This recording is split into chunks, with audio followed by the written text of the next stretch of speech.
Olá pessoal, estamos mais uma vez aqui no canal Quem Tem Sede Venha, com uma sequência dos livros da Bíblia Sagrada. Como eu sempre falo, toda semana a gente publica um vídeo novo sobre um livro da Bíblia Sagrada. Nós começamos em Gênesis e vamos terminar lá em Apocalipse. Eu creio que quando você passa a entender melhor o que quer dizer o livro, você tem um resumo geral do livro. Quando você vai ler, você tem um entendimento melhor sobre aquilo que você está lendo, né? Então, a intenção desses vídeos que a gente faz aqui é justamente essa, é abrir a sua visão para aquilo que você vai ler. Então, se você quiser entender melhor um livro, você acha o vídeo aí, ouve um pouquinho sobre o que a gente fala, assiste um pouquinho o que a gente fala sobre aquele livro. Eu tenho certeza que depois você abrir na Bíblia, você vai entender muito mais e com mais facilidade. Hoje nós estamos no livro de Esther. O livro de Esther é um livro que conta a história do povo judeu dentro do palácio de Suzã, que era a capital da Pérsia. Então a história, a sequência da história, né, a gente já viu lá em Esdras e Neemias, mas é importante a gente entender para a gente contextualizar, porque eu tenho certeza que você vai entender melhor. O povo judeu foi escravizado, foi levado cativo para a Babilônia. Os persas vieram e dominaram a Babilônia e transferiram a capital de toda aquela região e todo aquele território, mais de 120 províncias que ficaram sob o comando dos persas, e tudo isso, a capital foi levada para Suzã, a capital da Pérsia. E muitos dos hebreus foram levados para lá, mas tinham muitos espalhados também pelo mundo.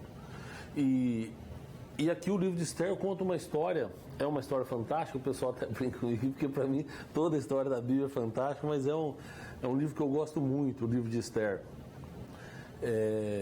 Conta a história, isso tudo ocorre lá no Palácio de Suzã, né?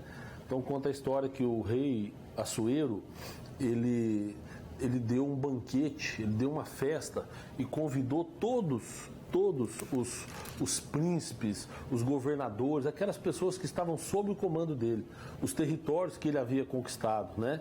Então, logo no capítulo 1 já abre falando isso, né? Ele convida os príncipes e os comandantes das 127 províncias que estavam sob o comando dele, né? E ele faz uma festa. Qual que é a intenção dele, na verdade? É mostrar para cada um deles o poder que ele tinha.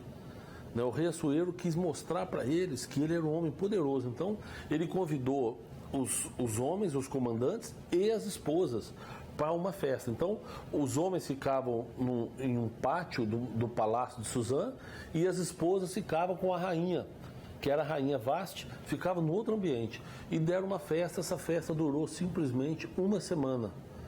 Aqui, depois, se você ler, você vai ver, foi uma semana de festa, o pessoal bebendo, e depois, no final, o rei Assuero manda trazer a rainha. Ele quer mostrar para aqueles homens que, além do poder que ele tinha, como ele tinha uma mulher bonita, e manda chamar a rainha. E a rainha pergunta para o mensageiro: peraí, ele deve ter bebido, e não vai, ela se recusa a ir. E aí começa então a história. Quando ela se recusa a ir, o rei, uma semana bebendo vinho, imagina como é que ele devia estar, né? E ele reúne ali os conselheiros dele e fala: manda aí chamar a rainha não quis vir, né?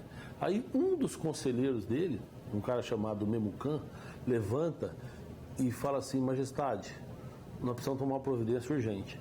Você já pensou se isso espalha no reino, que a rainha desobedeceu o rei? As nossas esposas não vão querer mais obedecer a gente também. Então olha para você ver, o machismo já estava implantado ali. Falou: como é que nós vamos viver tranquilamente se as nossas esposas sabendo que a rainha desobedeceu o rei? Não, o senhor tem que baixar um decreto aqui em toda a província, falar o seguinte: a mulher tem que obedecer ao marido, e a rainha, eu acho que o senhor tem que tirá-la do cargo, ela não pode ser sua esposa mais. E o rei atendeu isso. E a partir daquele momento, então, a moça lá chamada Vasti, né, a rainha, ela deixa de ser rainha.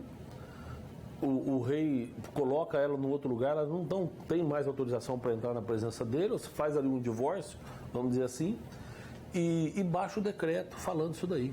Então, a partir daí entra o povo judeu na história, porque depois disso eles preparam um evento, como se fosse um concurso de Miss. Eles pegam todas as moças virgens que quisessem, elas se inscreveram, e essas moças virgens, o rei escolheu uma delas para ser a nova rainha. E depois de um ano que elas passam por um tratamento de beleza, depois de um ano que elas são cuidadas, elas passam a visitar o rei e dormir com o rei. E nesse momento, o rei então escolhe uma moça chamada Radassa, que é Esther. E Esther, uma judia, passa a ser a nova rainha lá da Pérsia.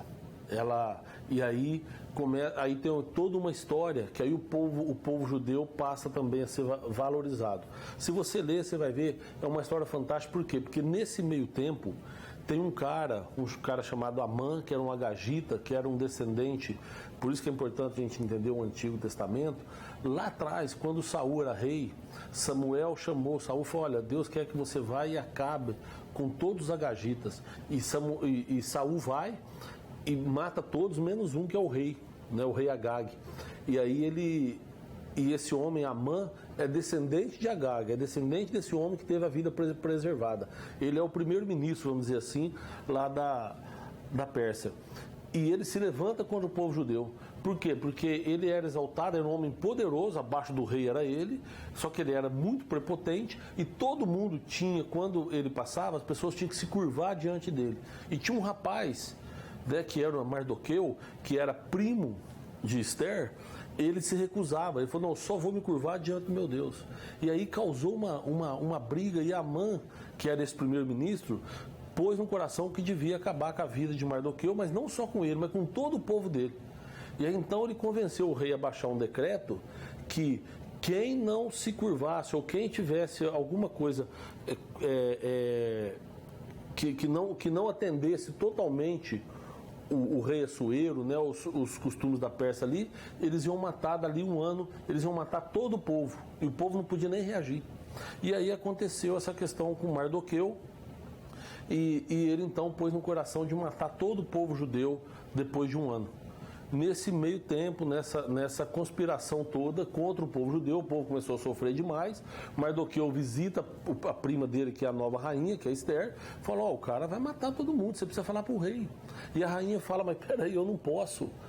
Para entrar na presença do rei, para falar esse assunto com ele, ele tem que autorizar, mas é o teu povo que vai morrer.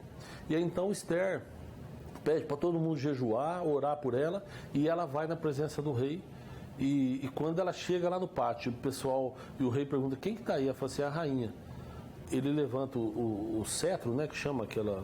Ele levanta, ou seja, autorizando que ela entre na presença dele e que ela converse com ele. E ali ela fala para ele: olha, eu preciso que você vá jantar comigo em casa. E ele aceita, falou: só que eu quero que você leve a Amã. E no jantar, você vai ler depois a história, eu vou resumir, porque senão eu vou ficar muito tempo aqui, e é uma história que eu gosto muito. Mas nesse jantar, a rainha Esther então fala para o rei: olha, o meu povo vai ser morto. Mas por quê? Ah, porque tem um decreto. Mas quem que fez isso? Foi Amã. E aí então a história se reverte, né? Amã tinha feito uma forca para matar Mardoqueu, o rei manda matar Amã na forca que ele tinha feito, e depois liberta o povo hebreu, liberta todo o povo judeu daquele decreto. Mas é uma coisa também interessante, como o rei tinha feito o decreto e selado com o anel, né, não pode voltar atrás, aquele decreto não pode ser revogado. Aí então Mardoqueu fala: não tem problema, então deixa a gente pelo menos ter direito de lutar pelas nossas vidas. E o rei então, o Mardoqueu faz o decreto, o rei dá o anel para Mardoqueu, Mardoqueu sela, autorizando o povo judeu a lutar pela própria vida quando chegasse o dia. E eles lutaram e venceram a batalha. É uma história realmente fantástica, são 10 capítulos. E aí esses 10 capítulos contam toda essa história que eu estou falando, e no final o povo judeu consegue a sua libertação. Tem uma mensagem bíblica muito forte nisso aqui, né? Quando Jesus fala lá no capítulo 10 de Mateus, que falou assim: não pense que eu vim trazer paz, eu vim trazer espada. É isso aqui, a palavra de Deus não volta atrás. O pecado entrou do mundo, e Deus não vai tirar o pecado do mundo, que a palavra dele não volta atrás. Porque ele falou assim, que o dia, quando ele falou para Eva, para Adão, falou: aquela árvore que está no meio do jardim, você não pode tocar nela, porque no dia que do fruto dela você comer, certamente você morrerá. E eles foram e pecaram. ali a morte entrou no mundo. Então Jesus vem e fala, não pense que eu vim trazer paz, eu vim trazer espada. Ou seja, eu vim dar condições para vocês de lutarem pela própria vida. Foi o que o povo fez aqui, quando o decreto do rei não podia voltar atrás. E o povo de Deus falou, então nós queremos pelo menos ter o direito de lutar pela nossa vida. E hoje é isso. Hoje Deus, através de Jesus Cristo, nos dá condição de lutar pelas nossas vidas contra o pecado. Tá? Livro de Esther, 10 capítulos que você vai começar a ler, você vai ver que você vai ler num dia só, porque você não vai querer parar de ler. É uma história fantástica realmente, muito legal, e espero que você goste, tá bom? Obrigado, até terça-feira que vem, se Deus quiser, com mais um livro. Agora nós vamos entrar no livro de Jó. É um livro também complexo, bastante complexo, mas interessante também. Então, até terça que vem com um novo vídeo, se Deus quiser, e que Deus te abençoe poderosamente.